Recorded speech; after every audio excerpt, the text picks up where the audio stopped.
Pois bem, sobre a dinâmica da vida, né? Deus, ele parece ser funcional, né? Quando a gente pensa em paraíso, em ficar cantando, né? Arpinhas e tal, anjos, parece que não faz muito sentido isso para Deus. Porque Deus é um Deus da criação, né? O sol, ele exerce uma função. A lua exerce uma função. Os mares, as montanhas, os cedros, os animais, cada um exerce uma função. Então, o ser humano, quando foi criado lá no Éden, ele foi criado para exercer uma certa função também. Não faz muito sentido a gente esperar um paraíso, ou como a gente leu no último culto de domingo, né? Os novos céus e novas terras, lá de Apocalipse, né? Novo céu e nova terra, a Jerusalém celeste que desce do céu. Não faz muito sentido essa Jerusalém celeste descer do céu se não for para que os seus moradores tenham uma função ou tenham uma vocação.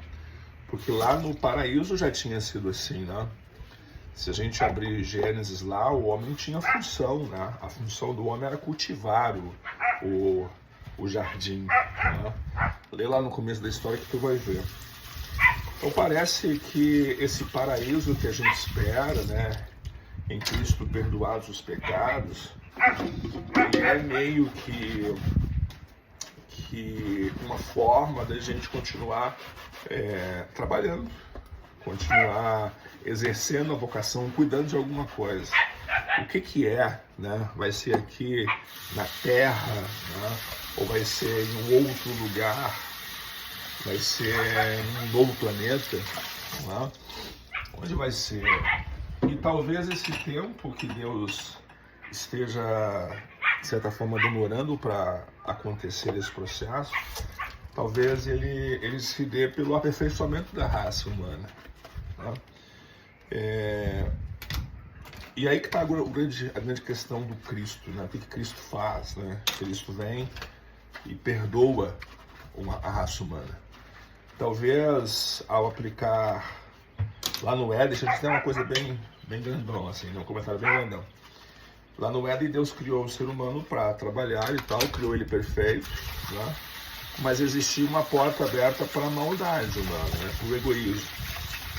E o ser humano, então, se torna egoísta, né? Quer ser igual a Deus, tomar o lugar de Deus, pelo que diz o texto bíblico, né? E daí o ser humano, então, permite que a maldade se instale no ser humano. Isso a leitura bíblica, né? E o ser humano, então, passa a ser mal, né? E aí tem Caim e Abel, né?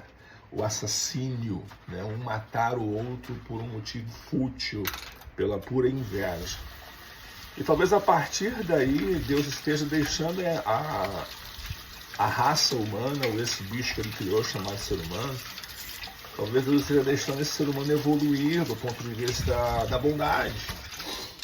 Realmente, moralidade, uma bondade intrínseca, né?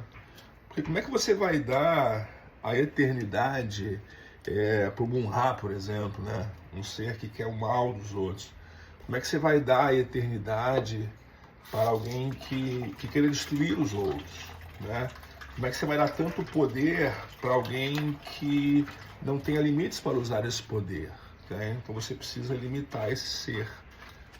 E gerações vão vindo, gerações, né? Desde o Éden, Caim e Abel, né? Depois a gente teve outras gerações para frente. Talvez eles tiveram uma pequena evolução até a Torre de Babel, né? Quando queriam mais uma vez ter poder e dominar tudo, né?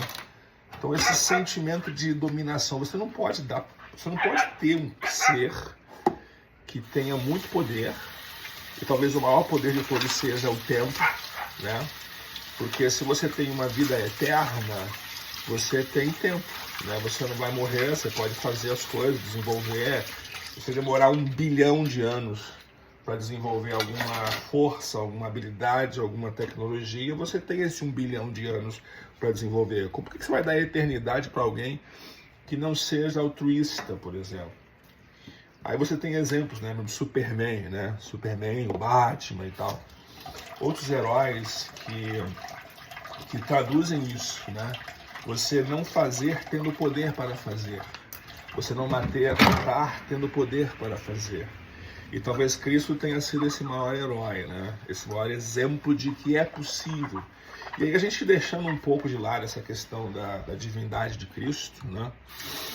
Se a gente olhar para o lado humano de Jesus, né? Jesus diz, acho que é Filipenses, né? Não sei, fala que Jesus esvaziou-se, né? Ele esvaziou-se a si mesmo. Sendo igual a Deus, não usurpou, não, ser Deus, mas esvaziou-se. E talvez esse lado da natureza humana de Jesus que tenha dado pra gente uma sobrevida, né? Talvez o Pai, né, na sua vontade de fato recuperar essa raça que ele criou, né? Esse ser que ele criou, Imago Dei, a imagem de Deus. Talvez a parte humana de Jesus Cristo tenha dado uma sobrevida para a raça humana. Quer dizer, é possível, sim, né, ao ser humano, a essa coisa que ele criou lá atrás e que caiu com Adão e Eva. É possível a esse ser humano, a essa natureza humana. Jesus é verdadeiramente homem, né? A gente diz isso. É possível que essa natureza humana possa ter, sim, em alguns casos, grande poder para fazê-lo e decidir não fazê-lo. Tá? Jesus tinha poder para destruir os soldados, né? Para não ser morto. Jesus tinha o poder para fazer isso tudo. E ele não o fez, ele não usou o seu poder. Não? Ele se entrega ao contrário. E isso é muito heróico, né? Muito altruísta. E talvez a raça só possa subsistir, a raça humana só possa subsistir se o ser humano evoluir para isso, né? Se o ser humano como um todo, né? como raça humana, conseguir ser melhor, né? Não usando a linguagem portuguesa, mas se a gente pegar do mais e menos, né?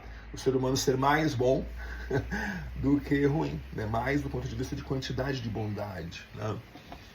Se o ser humano conseguir ser mais bom do que ruim. E ao longo da história que os genes maus, né, vão ao longo da história sendo extirpados pela seleção natural do amor. O que a gente não tem hoje, né? A gente tem uma seleção natural pela força. Mas quando você olha para o prisma da sociedade assim, de longe na história, até dá para perceber isso, que há uma certa consciência coletiva para o bem. Jesus fez isso, né? Aí a gente tem a questão do amor, né? Que Jesus coloca, do amar ao próximo, do ajudar e orar pelo inimigo, né? Esses conceitos de Jesus, eles têm certo impacto na sociedade. Talvez não todo, com certeza não todo. Mas se olhar para a história, como eu ia falar da humanidade, a gente tem lá atrás os homens das cavernas, né? Vamos olhar assim, vamos olhar para a ciência, né? Vamos entender que o texto bíblico Adão e Eva seja talvez traduzido ao que o povo de Israel da época entendia, né? Os 6 dias traduzido ao que o povo da época entendia. Vamos pensar nessa revelação, né, de Deus dada a Moisés, né, sobre os primeiros homens. Vamos entender essa revelação como algo adaptado, né? Então vamos entender que o ser humano, que Adão e Eva seja das cavernas atrás, né? O primeiro homem criado. E aí o ser humano das cavernas, tal como Caim e Abel, um mata o outro futilmente, o ser humano das cavernas era muito violento, né? Era de morte, era de sangue, né? De arrastar as mulheres pelos cabelos. O ser humano, ele era muito mau, né? E aí você passa pelas histórias das guerras romanas, né? Antes disso, lá nos gregos, né? O cavalo de Troia, enfim, os egípcios. Então tem muita violência, né? Muita violência, muita morte, assim. Há uma sociedade do caos, né?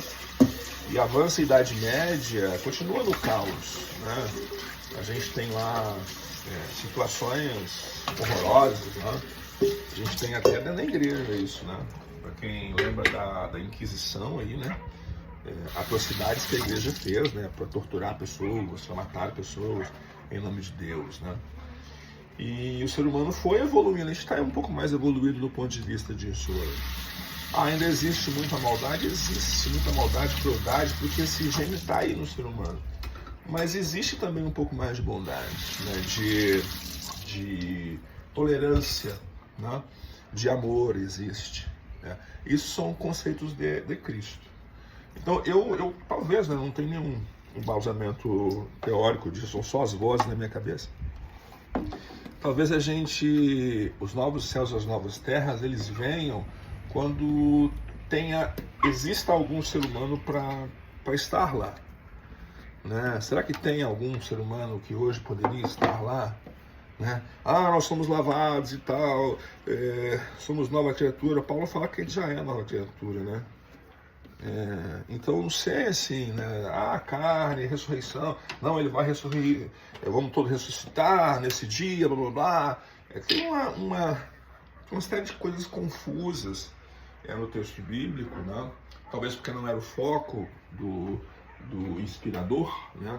Talvez não era o foco. Talvez o foco de Deus seja muito mais em apontar para a confiança do que para preencher as lacunas de como, quando, porquê, mas mais na confiança. Talvez seja ali que se desenvolva a revelação bíblica, por isso que ela não é tão clara, né? E vocês concordar comigo, já passou tempo pra caramba, né, Thierry? O apóstolo Paulo achava que ia ser eminente, né? João achava que ia ser eminente. Agostinho, né, depois do século IV, né, 300, acho que foi 4, né, Agostinho, não lembro mais, achava também que era eminente, que ele ia estar presente na volta do Filho do Homem, né? Lutero achava, todos os grandes pais da igreja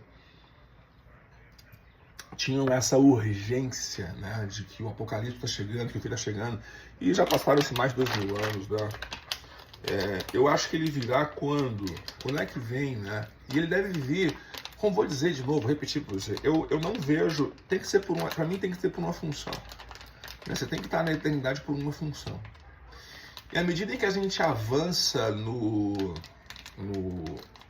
conhecimento da imensidão do universo, a gente vê que talvez exista espaço para isso, né? Talvez exista espaço para um Deus que venha numa Jerusalém que desce do céu, né? Aquela figura de Apocalipse, que venha levar realmente seres humanos que tenham desenvolvido uma capacidade de ser pequeno Cristo, de uma capacidade de fazer o bem pelo bem, né? Uma capacidade de amar de fato